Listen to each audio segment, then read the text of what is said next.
individuals are saying out there. But we also have to trust that we've done a pretty good job in doing some great things. And quite frankly, but look at the election.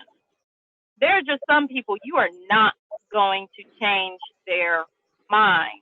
And this isn't about racism or anything. Barack Obama could have been, I don't know, whatever. I was going to vote for him. But that's all I'm saying is some people are going to be stuck in their ways, and we're not going to, I just don't think we're going to be able to change their minds, but it doesn't mean that we don't try to give them some more information, but we have to determine how much time do we spend on that. Well, I think the other part is we do have good support from all three communities. And I have to say that in a very positive way, because here's the deal that we really have to, there are some communities that can't pass a bond, they can't pass a substitute, they can't pass a renewal, they can't pass anything for whatever reason. So we have been successful in a substitute levy that keeps our renewal dollars flowing forever. We've also been very successful with a bond of $110 million deal and building. So we've got the trifecta, which means we've got to pass the operating levy. I am really happy that the community reached out and supported those two big initiatives. We just have to get them invested in the last one. So I don't see a negative of the community. I think you have your positive and negative voters about anything that you do, but our message has to be very clear. How does this benefit the community? Right.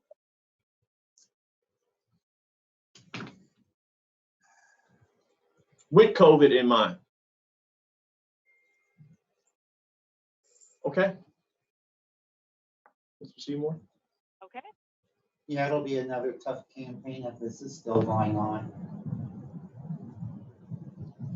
Well, there'll be a vaccine out. Hopefully that'll help ease the issue. Yes. Okay. So is there anything else? I need to speak with someone about attending meetings. I don't know whether it should be Ms. Ruggles or the superintendent. So I think it's a significant discussion that I need to have. So how would you suggest that we do that? Okay, so you're having a question about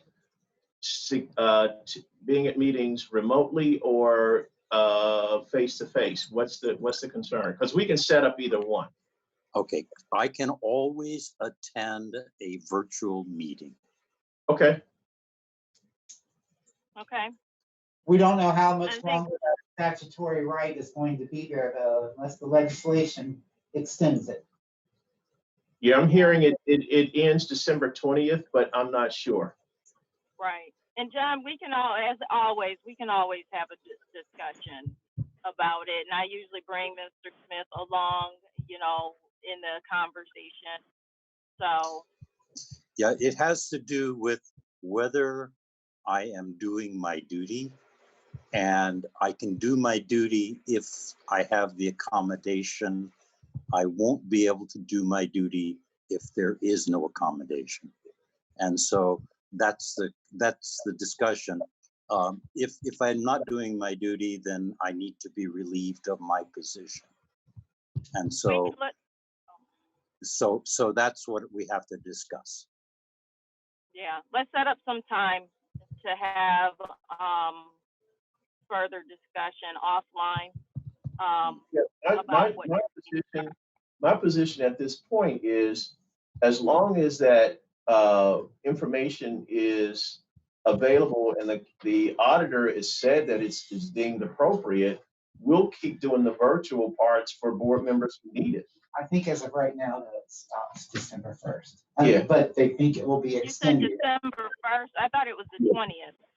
Yeah, I don't know. At Capitol Conference, the session I was in, they said the 1st, but I can always check that. Yeah, but we're going to keep doing the accommodations. The only thing I have to know, Ms. Ruglis or Dr. Johnson or who's ever going to have the conversation with Dr. Cupoletti, I don't need to be part of the conversation. I just need to know if we need to have it set up so I can talk to the tech director to make sure it's ready.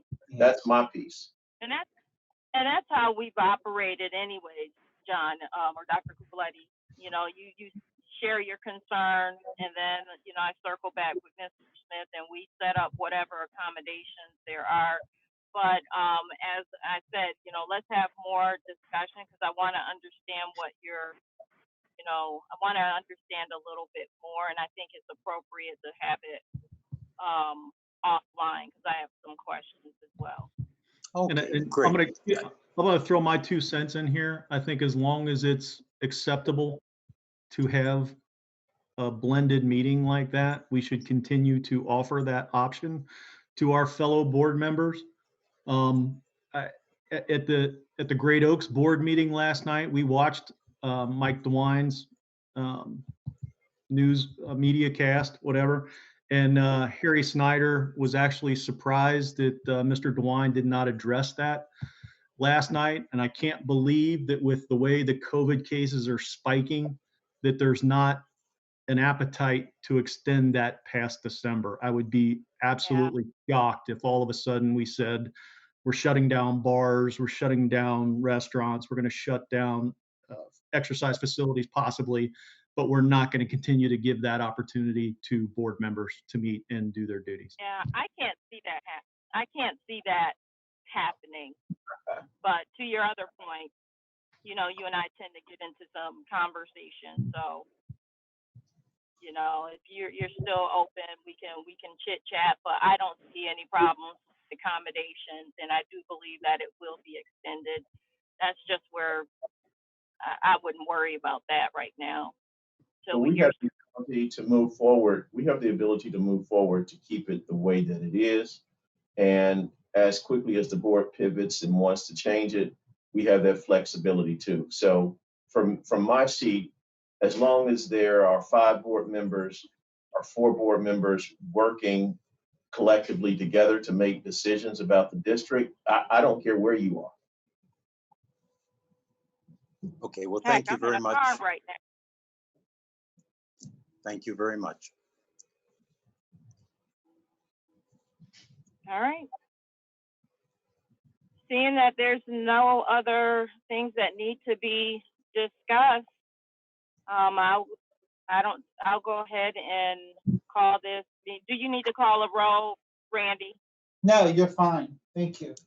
It's I'll go 1:57. ahead and call the meeting adjourned. It's 1:58.